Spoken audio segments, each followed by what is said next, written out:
अभी तक आपने 4G और 5G इंटरनेट का इस्तेमाल तो बहुत किया है। आप इसकी स्पीड को भी पसंद करते होंगे और पसंद करेंगे भी, क्योंकि 5G सबसे लेटेस्ट इंटरनेट टेक्नोलॉजी है जो हम यूज कर रहे हैं। लेकिन अब जल्द ही आपको 5G से भी तेज इंटरनेट मिलने वाला है और यह इंटरनेट देगी एलन मस्क की कंपनी स्टारलिंक। जी हाँ, स्टारलिंक इंडिया में अपनी सर्विस शुरू करने के लिए पूरी तरह से तैयार है। 6 जून को कंपनी को मिनिस्ट्री ऑफ टेलीकम्युनिकेशन से एक अहम लाइसेंस भी मिल गया है।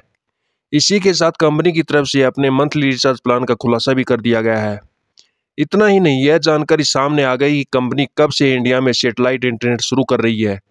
तो अगर आप भी स्टारलिंक का सैटेलाइट इंटरनेट इस्तेमाल करना चाहते हैं तो इस वीडियो को लास्ट तक जरूर देखिए ताकि आपको पता चले स्टारलिंक के इंटरनेट को आपको मंथली कितना भुगतान करना होगा। यह सैटेलाइट इंटरनेट लगवाने के लिए वन टाइम पेमेंट कितनी करनी होगी। तो चलिए वीडियो को शुरुआत करते हैं और सबसे पहले बात कर लेते हैं कि लाइसेंस की। तो भारत सरकार से 6 जून को स्टारलिंक को अहम लाइसेंस मिल गया है और यह जो लाइसेंस है वो टेलीकॉम मिनिस्ट्री की तरफ से जारी किया गया है। अब स्टारलिंक सैटेलाइट बेस्ड इंटरनेट को जल्द ही शुरू कर सकेगी और कहा यह भी जा रहा कि अगले 12 महीने में स्टारलिंक सैटेलाइट इंटरनेट की सर्विस भारत में शुरू कर सकती है। रिलायंस, जियो, एयरटेल सैटेलाइट से इसका मुकाबला होगा और साथ ही एयरटेल की वन वेब से भी इसका कंपटीशन रहेगा।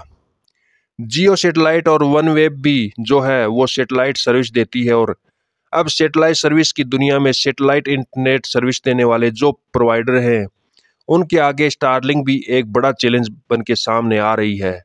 हालांकि जियो स्टारलिंक, एयरटेल स्टारलिंक की पार्टनरशिप को लेकर भी बीच बीच में खबरें सामने आई थी, लेकिन फिलहाल इन कंपनियों में पार्टनरशिप होगी या नहीं यह पूरी तरह साफ नहीं हो पाया। अब आपको यह भी बता दें कि आखिर स्टारलिंक यह जो इंटरनेट है वो कैसे मुहैया कराएगी। मीडिया रिपोर्ट के मुताबिक स्टारलिंक एक लो अर्थ ऑर्बिट सैटेलाइट टेक्नोलॉजी पर बेस्ड इंटरनेट सर्विस है। इसमें छोटे छोटे सैटेलाइट धरती के बेहद करीब घूमते हैं, जिनकी अगर दूरी की बात करें तो वो लगभग 550 किलोमीटर की ऊंचाई पर माना जा रहा है और वहां से सीधे आपके घर में इंटरनेट पहुंचाते हैं।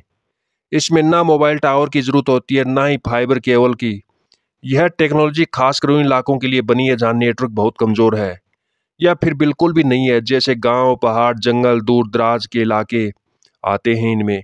मेन पॉइंट कि भारत में जो स्टारलिंक का प्लान है उसके लिए आपको कितना भुगतान करना होगा मंथली और वन टाइम पेमेंट। तो एक रिपोर्ट के मुताबिक स्टारलिंक का जो प्लान है वह ₹3000 प्रति महीने का होगा, जिसमें अनलिमिटेड डाटा मिलेगा। इसके अलावा ₹33,000 का एक बार का खर्च आएगा जो रिसीवर किट यानी डिश और राउटर लगाने के लिए आपको पे करना होगा।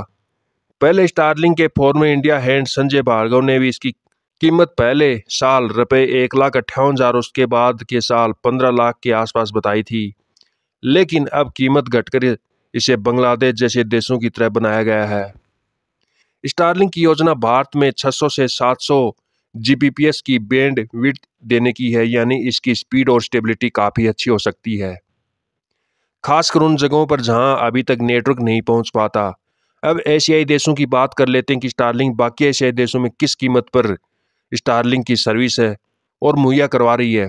Japan, Malaysia, Indonesia, Philippines, Bhutan, Bangladesh, इन देशों में स्टारलिंक अभी अपनी सर्विस दे रही है और यहाँ पर जो मंथली रेजिडेंशियल लाइट प्लान है उसकी कीमत ₹2600 से 3000 मंथ रखी गई है। वहीं स्टैंडर्ड प्लान की बात करें तो इसकी कीमत जो है मंथ में वो 4000 से 6000 के बीच में एशियाई देशों में स्टारलिंक चार्ज कर रहा है। अब स्टारलिंक को लाइसेंस तो मिल गया, लेकिन अभी भी स्टारलिंक के सामने काफ़ी सारी चुनौतियां हैं, उसके बारे में भी जिक्र कर लेते हैं। फिलहाल स्टारलिंक को लाइसेंस मिला है, लेकिन कुछ और कानूनी अड़चनें फिलहाल बाकी हैं। TRAI यानी ट्राई ने स्पेक्ट्रम एलोकेशन के लिए डिपार्टमेंट ऑफ टेलीकम्युनिकेशन को कुछ सिफारिशें भेजी हैं, लेकिन सिफारिशों को डिपार्टमेंट ऑफ टेलीकम्युनिकेशन से अभी तक मंजूरी नहीं मिली है और मंजूरी मिलने का इंतजार किया जा रहा है। दूसरी तरफ भारत जैसे देश में फिलहाल डाटा काफ़ी सस्ता है, ऐसे में स्टारलिंक की 3000 मंथली कीमत ज़्यादा मानी जा सकती है, क्योंकि फिलहाल अगर एयरटेल या जियो पर मंथ की बात की जाए 5G रिचार्ज की तो 500 से 700 में लोगों को 5G इंटरनेट मिल जाता है, लेकिन स्टारलिंक की 3000 मंथली कीमत ज़्यादा मानी जा सकती है। तो कुल मिलाकर स्टारलिंक की एंट्री भारत में डिजिटल इंडिया मिशन को मजबूती दे सकती है, खासकर उन इलाकों में जहां अभी तक इंटरनेट नहीं पहुंच पाया। एलन मस्क की यह हाई टेक्नोलॉजी गांव-गांव तक इंफॉर्मेशन, एजुकेशन और कनेक्टिविटी लेकर आ सकती है। लेकिन सवाल यह है कि क्या आम यूजर 3,000 रुपये मंथली और 33,000 शुरुआत में वन टाइम पेमेंट को एक्सपेक्ट कर पाएंगे या नहीं? यह तो आने वाले समय ही में पता चलेगा। तो दोस्तों, इस महत्वपूर्ण खबर के लिए चैनल को लाइक करें, चैनल को सब्सक्राइब करें और ऐसी महत्वपूर्ण अपडेट मोबाइल से रिलेटेड या और भी टेक्नोलॉजी से रिलेटेड जितनी भी खबर हैं वो आप तक पहुंचाने के लिए चैनल के साथ बने रहिए। धन्यवाद।